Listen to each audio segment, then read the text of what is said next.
6 साल पहले ही रवि की शादी पड़ोस के एक गांव में रहने वाली रघुवीर की बेटी संगीता से हुई थी। उसके पिता मास्टर दयाराम ने खुशी के इस मौके पर पूरे गांव को भोज दिया था। इससे पहले गांव में इतनी धूमधाम से किसी की शादी नहीं हुई थी। मास्टर दयाराम दहेज के लोभी नहीं थे, तभी तो उन्होंने रघुवीर जैसे रोज कमाने खाने वाले की बेटी से अपने इकलौते बेटे की शादी की थी। उन्हें तो लड़की से मतलब था और संगीता में वे सारे गुण थे जो मास्टर जी चाहते थे। पढ़ाई के बाद जब रवि की कहीं नौकरी नहीं लगी तो मास्टर दयाराम ने उसके लिए शहर में मोबाइल फोन की दुकान खुलवा दी। शहर गांव से ज्यादा दूर नहीं था। रवि मोटरसाइकिल से शहर आना जाना करता था। शादी से पहले संगीता का अपने गांव के एक लड़के मनोज के साथ जिस्मानी रिश्ता था। गांव वालों ने उन दोनों को एक बार रात के समय रामदयाल के खलिहान में संबंध बनाते हुए रंगे हाथों पकड़ा था। गांव में बैठक हुई थी। दोनों को आइंदा ऐसी गलती न करने की सलाह देकर छोड़ दिया गया था। संगीता के माँ बाप गरीब थे। 2 बड़ी लड़कियों की शादी करके उनकी कमर पहले ही टूट गई थी। उनकी जिंदगी की गाड़ी किसी तरह चल रही थी। ऐसे में जब मास्टर दयाराम के बेटे रवि का संगीता के लिए रिश्ता आया तो उन्हें अपनी बेटी की किस्मत पर यकीन नहीं हुआ था। उन्हें डर था कि कहीं गांव वाले मनोज वाली बात मास्टर दयाराम को न बता दे, पर ऐसा कुछ नहीं हुआ था। वही बहू अब मनोज के साथ घर से भाग गई थी। रवि को फोन करके बुलाया गया। उसे यकीन नहीं हो रहा था कि उसकी बीवी किसी गैर मर्द के साथ भाग सकती है, उसकी नाक कटवा सकती है। थाने में रिपोर्ट दर्ज कराई जाए, बिरादरी के मुखिया ने सलाह दी। नहीं मुखिया जी, मास्टर दयाराम ने कहा, मैं रिपोर्ट दर्ज कराने के हक में नहीं हूँ। रिपोर्ट दर्ज कराने से क्या होगा? अगर पुलिस उसे ढूंढ कर भी ले आई तो मैं उसे स्वीकार कैसे कर पाऊंगा? गलती शायद हमारी ही रही होगी। मेरे घर में उसे किसी चीज की कमी रही होगी, तभी तो वह सब कुछ ठुकरा कर चली गई। वह जिसके साथ भागी है उसी के साथ रहे। मुझे अब उससे कोई मतलब नहीं है। रवि से एक बार पूछ लो। नहीं मुखिया जी, मेरा फैसला ही रवि का फैसला है। शहर आकर संगीता और मनोज किराए का मकान लेकर पति पत्नी की तरह रहने लगे। संगीता पैसे और गहने लेकर भागी थी, इसलिए उन्हें खर्चे की चिंता नहीं थी। वे खूब घूमते, खूब खाते और रात भर खूब मस्ती करते। सुबह के तकरीबन 9 बजे थे। मनोज खाट पर लेटा हुआ था। तभी संगीता नहा कर लौटी। उसके बाल खुले हुए थे। उसने छाती तक लहंगा बांध रखा था। मनोज उसे ध्यान से देख रहा था।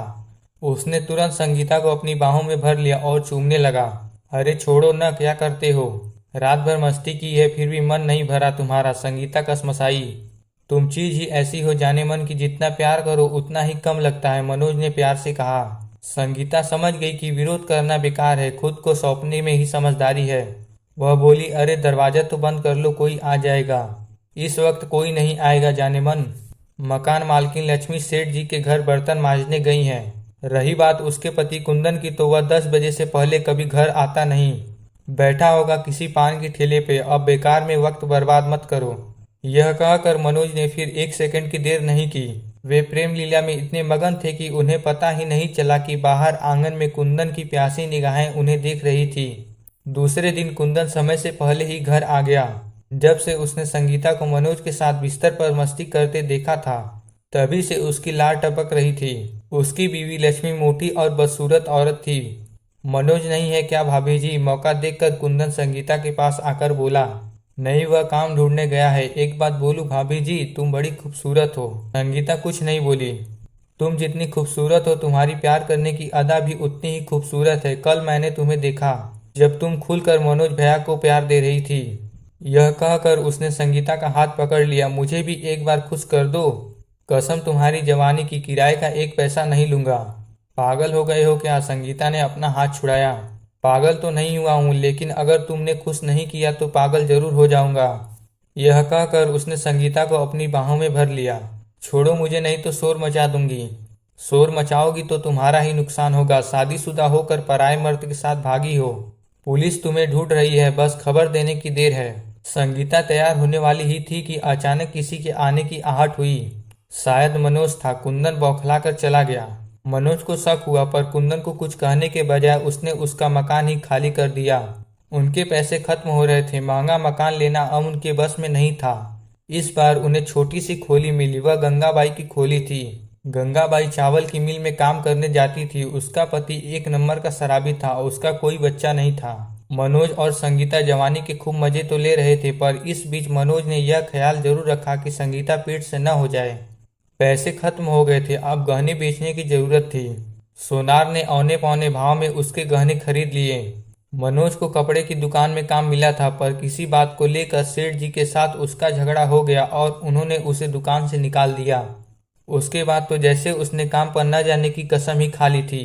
संगीता काम करने को कहती तो वह भड़क जाता था।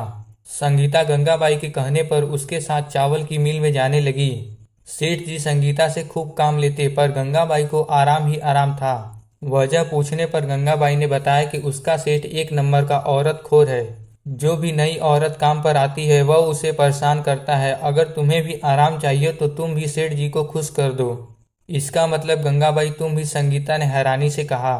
पैसों के लिए इंसान को समझौता करना पड़ता है। वैसे भी मेरा पति ठहरा एक नंबर का शराबी, उसे तो खुद का होश नहीं रहता, मेरा क्या ख्याल करेगा। संगीता को गंगाबाई की बात में दम नजर आया। वह पराये मर्द के चक्कर के प्यार में भागी थी तो किसी की भी साथ सोने में क्या हर्ज। अब सेठ किसी भी बहाने से संगीता को अपने कमरे में बुलाता और अपनी बाहों में भरकर उसके गालों को चूम लेता। संगीता को यह अच्छा न लगता। उसके दिलो दिमाग पर मनोज का नशा छाया हुआ था। वह सोचती कि काश सेठ की जगह मनोज होता, पर अब तो वह लाचार थी। उसने समझौता कर लिया था। कई बार वह और गंगाबाई दोनों सेठ को मिलकर खुश करती थी, फिर भी उन्हें पैसे थोड़े ही मिलते। सेठ अय्याश था पर कंजूस भी। एक दिन मनोज बिना बताए कहीं चला गया। संगीता उसका इंतजार करती रही पर वह नहीं आया। जिसके लिए उसने ऐशो आराम की दुनिया ठुकराई, जिसके लिए उसने बदनामी झेली, वही मनोज उसे छोड़कर चला गया था। संगीता पुरानी यादों में खो गई। मनोज संगीता के भैया नौहर का जिगरी दोस्त था। उसका ज्यादातर समय नौहर के घर पर ही बीतता था। वे दोनों मिस्त्री का काम करते थे। छुट्टी के दिन जी भरकर शराब पीते और संगीता के घर मुर्गे की दावत चलती।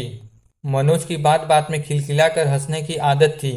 उसकी इसी हंसी ने संगीता पर जादू कर दिया था। दोनों के दिल में कब प्यार पनपा पता ही नहीं चला। संगीता 12वीं तक पढ़ चुकी थी। उसके माँ बाप तो उसकी पढ़ाई 8वीं के बाद छुड़ाना चाहते थे, पर संगीता के मामा ने जोर देकर कहा था कि भांजी बड़ी खूबसूरत है, 12वीं तक पढ़ लेगी तो किसी अच्छे घर से रिश्ता आ जाएगा। पढ़ाई के बाद संगीता दिन भर घर में रहती थी। उसका काम घर का खाना बनाना, साफ सफाई करना और बर्तन मांजना था। माँ बाप और भैया काम पर चले जाते थे। नौहर से बड़ी 2 और बहनें थी जो ब्याह कर ससुराल चली गई थी। एक दिन मनोज नशे की हालत में नौहर के घर पहुंच गया। दोपहर का समय था। संगीता घर पर अकेली थी। मनोज को इस तरह घर में आया देख संगीता की दिल की धड़कनें तेज हो गई। उन्होंने इस मौके को गंवाना ठीक नहीं समझा और एक दूसरे के हो गए। इसके बाद उन्हें जब भी समय मिलता एक हो जाते। एक दिन नौहर ने उन दोनों को रंगे हाथों पकड़ लिया। घर में खूब हंगामा हुआ, लेकिन इज्जत जाने के डर से संगीता के माँ बाप ने चुप रहने में ही भलाई समझी। पर मनोज और नौहर की दोस्ती टूट गई। संगीता और मनोज मिलने के बहाने ढूंढने लगे, पर मिलना इतना आसान नहीं था। एक दिन उन्हें मौका मिल ही गया और वे दोनों रामदयाल के खलिहान में पहुंच गए। वे दोनों अभी दिन दुनिया से बेखबर होकर एक दूसरे में समाये हुए थे कि गांव के कुछ लड़कों ने उन्हें पकड़ लिया। समय गुजरा और एक दिन मास्टर दयाराम ने अपने बेटे रवि के लिए संगीता का हाथ मांग लिया। दोनों की शादी बड़ी धूमधाम से हो गई। संगीता ससुराल आ गई, पर उसका मन अभी भी मनोज के लिए बेचैन था। पति के घर की सुख सुविधाएं उसे रास नहीं आती थी। दोनों के बीच मोबाइल फोन से बातचीत होने लगी। संगीता की सास जब अपने गांव गई तो उसने मनोज को फोन करके बुला लिया और वे दोनों चुपके से निकल भागे। अब संगीता पछतावे की आग में झुलस रही थी। उसे अपनी करनी पर गुस्सा आ रहा था। गर्मी का मौसम था। रात के तकरीबन 10 बज रहे थे। उसे ससुराल की याद आ गई। ससुराल में होती तो वह कूलर की हवा में चैन की नींद सो रही होती, पर उसने तो अपने लिए गड्ढा खोद लिया था। उसे रवि की याद आ गई। कितना अच्छा था उसका पति, किसी चीज की कमी नहीं होने दी उसे, पर बदले में क्या दिया? दुख, दर्द, बेवफाई। संगीता सोचने लगी कि क्या रवि उसे माफ कर देगा? हाँ हाँ, जरूर माफ कर देगा। उसका दिल बहुत बड़ा है। वह पैर पकड़कर माफी मांग लेगी। बहुत दयालु है वह। संगीता ने अपनी पुरानी दुनिया में लौटने का मन बना लिया। गंगाबाई, मैं अपने घर वापस जा रही हूँ। किराए का कितना पैसा हुआ बता दो, संगीता ने कहा। संगीता, मैंने तुम्हें हमेशा छोटी बहन की तरह माना है। मैं तेरी परेशानी जानती हूँ। ऐसे में मैं तुमसे पैसे कैसे ले सकती हूँ? मैं भी चाहती हूँ कि तू अपनी पुरानी दुनिया में लौट जा। मेरा आशीर्वाद है कि तू हमेशा सुखी रहे। मन में विश्वास और दिल के एक कोने में डर लेकर जब संगीता बस से उतरी तो उसका दिल जोर से धड़क रहा था। वह नहीं चाहती थी कि कोई उसे पहचाने, इसलिए उसने साड़ी के पल्लू से अपना सिर ढक लिया था। जैसे ही वह घर के पास पहुंची उसके पांव रुक गए। उसने उस 2 मंजिला पक्के मकान पर एक नजर डाली। लगा जैसे अभी अभी रंग रोगन किया गया हो। जरूर कोई मांगलिक कार्यक्रम वगैरह हुआ होगा। तभी संगीता के कान में किसी औरत की आवाज गूंजी। वह आवाज उसकी सास की थी। उसका दिल उछला। सासू माँ ने उसे घूंघट में भी पहचान लिया था। वह दौड़कर सासू माँ के पैरों में गिरने को हुई, लेकिन इससे पहले ही उसकी सारी खुशियां पल भर में गम में बदल गईं। बहू, रवि को ठीक से पकड़कर बैठो, नहीं तो गिर जाओगी। संगीता ने देखा रवि मोटरसाइकिल पर सवार था और पीछे एक औरत बैठी हुई थी। संगीता को यह देखकर धक्का लगा। इसका मतलब रवि ने दूसरी शादी कर ली। उसका इंतजार भी नहीं किया। इससे पहले कि वह कुछ सोच पाती, मोटरसाइकिल फर्राटे से उसके बगल से होकर निकल गई। संगीता ने उन्हें देखा। वे दोनों बहुत खुश नजर आ रहे थे। तभी वहां से एक साइकिल सवार गुजरा। संगीता ने उसे रोका। चाचा, अभी रवि के साथ मोटरसाइकिल पर बैठकर गई वह औरत कौन है? अरे, उसे नहीं जानती बेटी। लगता है कि इस गांव में पहली बार आई हो। वह तो रवि बाबू की नई नवेली दुल्हन है। नई नवेली दुल्हन? हाँ बेटी, वह रवि बाबू की दूसरी पत्नी है। पहली पत्नी बड़ी चरित्रहीन निकली। अपने पुराने प्रेमी के साथ भाग गई। वह बड़ी बेहया थी। इतने अच्छे परिवार को ठोकर मार कर भागी है, कभी खुश नहीं रह पाएगी। इतना कहकर वह साइकिल सवार आगे बढ़ गया। संगीता को लगा उसके पैर तले की जमीन खिसक रही है और वह उसमें धंसती चली जा रही है। अब उसे एक पल भी वहां रहा नहीं गया। जिस दुनिया में लौटी थी वहां का रास्ता हमेशा के लिए बंद हो चुका था। उसे चारों तरफ अंधेरा नजर आने लगा था। तभी संगीता को अंधेरे में उम्मीद की किरण नजर आने लगी। अपना मायका। सारी दुनिया भले ही उसे ठुकरा दे, पर मायका कभी नहीं ठुकरा सकता। भारी मन लिए वह मायके के लिए निकल पड़ी। दरवाजा बंद था। संगीता ने दस्तक दी। माँ ने दरवाजा खोला। वह जैसे ही दौड़कर माँ से लिपटने को हुई, पर माँ के इन शब्दों ने उसे रोक दिया। अब यहाँ क्या लेने आई है? माँ, मैं यहाँ हमेशा के लिए रहने आई हूँ। हमारी नाक कटा कर भी तुझे चैन नहीं मिला? जो बची इज्जत भी नीलाम करने आई है। यह दरवाजा अब तेरे लिए हमेशा के लिए बंद हो चुका है। नहीं माँ, ऐसा मत कहो। वह रोने लगी। तू हम सबके लिए मर चुकी है। अच्छा यह है कि तू कहीं और चली जा, कहकर माँ ने तुरंत दरवाजा बंद कर दिया। संगीता दरवाजा पीटने लगी और बोली, दरवाजा खोलो माँ, दरवाजा खोलो। पर माँ ने दरवाजा नहीं खोला। भीतर माँ रो रही थी और बाहर बेटी। संगीता को लगा जैसे उसका वजूद ही खत्म हो चुका है।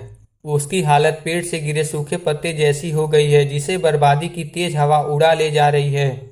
इस सब के लिए वह खुद ही जिम्मेदार थी। उससे अब और आगे बढ़ा नहीं गया। वह दरवाजे के सामने सिर पकड़कर बैठ गई और सिसकने लगी। अब गंगाबाई के पास लौटने और सेठ को खुश करने के अलावा उसके पास कोई चारा नहीं था। पर कब तक?